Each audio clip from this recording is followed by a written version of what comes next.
Hai, Assalamualaikum. Salam sejahtera murid-murid tahun 2. Saya Cikgu Nik. Kita akan bersama hari ini untuk mempelajari tentang tajuk kenali dan tulis pecahan. Dan juga kita akan selesaikan soalan-soalan dalam buku aktiviti pada muka surat 89 hingga 92. Pecahan ialah satu bentuk yang dibahagikan kepada beberapa bahagian. Seperti ini, kek ini telah dibahagikan kepada 6 bahagian dan satu bahagian dikeluarkan. Bahagian dikeluarkan ialah 1/6, bermaksud 1 daripada 6 bahagian yang dibahagikan. Ini ialah contoh yang perlu ditulis dalam perkataan. Manakala ini pula ialah contoh jika ditulis dalam angka. Nombor pada bahagian atas disebut pengangka. Ia ialah bahagian yang dikeluarkan ataupun diwarnakan. Manakala nombor bagi bahagian bawah ialah disebut sebagai penyebut. Penyebut ini ialah berapa bahagian yang dibahagikan dalam setiap objek ataupun bentuk. Lihat contoh yang ditunjukkan. Bentuk hati ini telah dibahagikan kepada 2 bahagian. Jadi, kita perlu tulis pecahan bahagian berwarna merah. Bahagian berwarna merah ialah 1 daripada 2 bahagian. Ia disebut 1/2. Ataupun tulis dalam angka begini, 1/2. Bentuk ini pula dibahagikan kepada 5 bahagian. Manakala yang berwarna merah hanyalah 1. Jadi, ia disebut 1/5. Ataupun boleh ditulis dalam angka begini. Baik, lihat pula pada muka surat 3 untuk buku teks jilid 2 ini. Pagar ini telah dibahagikan kepada 10 bahagian. 3 bahagian masih lagi berwarna putih. Jadi, bahagian yang belum bercat ialah 3/10.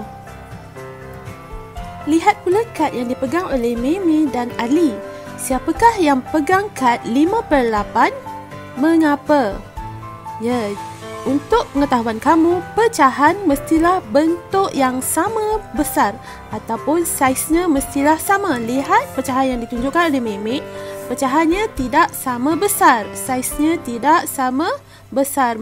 Manakala Ali saiznya sama besar. Jadi, pemegang kad 5/8 ialah Ali sebab pecahannya sama besar. 5/8 yang berwarna biru 5 bahagian, manakala bentuk ini dibahagikan kepada 8 bahagian. Baik, seterusnya tulis pecahan. Ini adalah cara untuk menulis 1/3 dalam perkataan. Pecahan ini dibahagikan kepada 4 bahagian. 1 bahagian saja yang berwarna. Jadi ia disebut 1/4. Untuk menulis dalam angka, bahagian yang berwarna iaitu bahagian pengangka mesti diletakkan di bahagian atas.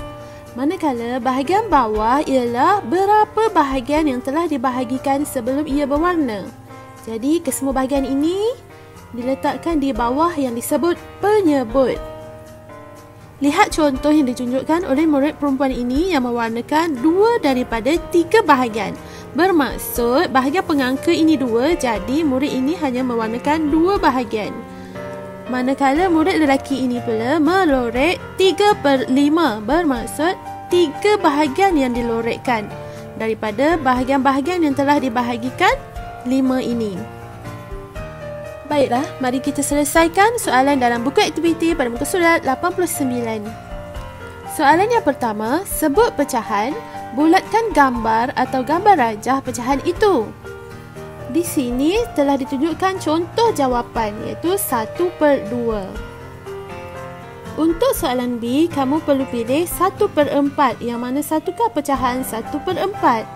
Lihat, pecahan ini saiznya tidak sama. Jadi, jawapan yang betul ialah saiz yang sama iaitu ini. Jadi, kita bulatkan. Jadi, cikgu harap awak dapat selesaikan untuk soalan C dan D. Soalan nombor 2, lihat bahagian berlorek, padankan. Jadi, kita perlu padankan pecahan dengan nombornya yang betul. Lihat pecahan ini, ia dibahagikan kepada 1, 2, 3, 4, 5, 6. Penyebutnya 6. Manakala bahagian yang berwarna pula ialah 1. Jadi, ia disebut sebagai 1/6. Jadi kita padankan dengan 1/6. Pada muka surat 90 pula, kita perlu padankan gambar rajah pecahan dengan perkataan. Lihat gambar rajah yang pertama. Bahagian pengangka hanya satu, iaitu bahagian berwarna ialah 1. Bahagian penyebut ialah 2. Ia dibahagikan kepada 2. Jadi ia disebut 1/2. Jadi kita perlu gariskan 1/2. Soalan nombor 2, kita perlu tandakan betul pecahan bahagian yang berlorek. Lihat, untuk pecahan ini, untuk bentuk ini, berapa bahagian yang diwarnakan ataupun dilorekkan? 1 bahagian. Jadi, kita tulis 1 per berapa bahagian yang telah dibahagikan? 1, 2, 3, 4, 5, 6, 7, 8. Jadi, bahagian bawah ataupun bahagian penyebut, kita tulis 8. Jadi, yang mana satu jawapannya? Ya, yang ini, sebelah kanan, 1/8. Seterusnya, di muka surat 91, kita perlu tulis pecahan bahagian yang berlorek dalam angka dan perkataan.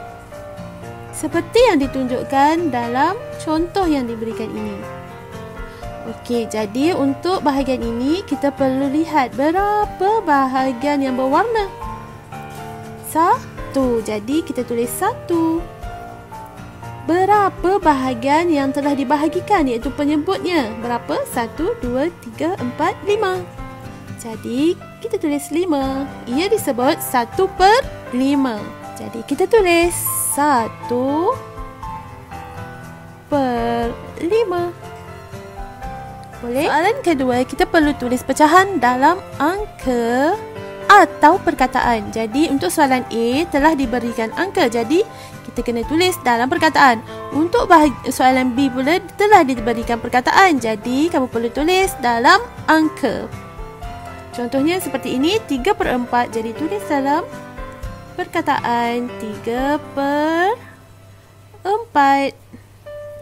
Ini pula telah diberi perkataan 1/6. Jadi, kita tulis dalam angka 1/6. Aktiviti 2 pada muka surat 92 pula, kita perlu warnakan bahagian gambar rajah mengikut pecahan. Contohnya ini, A pecahannya 1/5. Bentuk ini telah dibahagikan kepada 5 bahagian dan kita perlu warnakan 1. Jadi seperti ini. Kita warnakan 1 je bahagian. Okey? Begini. Begitu juga untuk soalan E, F dan G, kita perlu warnakan bahagian mengikut pecahan yang diberi. Contohnya 2/3. Kita perlu warnakan 2 bahagian. Awak warnakan cantik ya. Ini pula 2/3 juga. Jadi warnakan 2 bahagian daripada 3 bahagian ini. Untuk soalan F, 3 bahagian. 3/8. Jadi kita perlu warnakan 3 daripada 8 bahagian. Jadi awak warnakan 3 cantik-cantik dan seterusnya. Boleh? Alhamdulillah, untuk tajuk kenal dan tulis pecahan ini sebenarnya sangat mudah. Cikgu harap awak semua dapat selesaikan dengan baik dalam soalan-soalan yang terdapat dalam buku aktiviti. Di sini juga cikgu sediakan satu soalan bonus. Tulis pecahan bahagian yang berwarna kuning. Jika awak tahu jawapannya, seperti biasa tulis pada ruangan komen di bawah. Jadi, selamat berjumpa lagi pada minggu hadapan. Assalamualaikum dan salam sejahtera. Jaga diri baik-baik. Bye.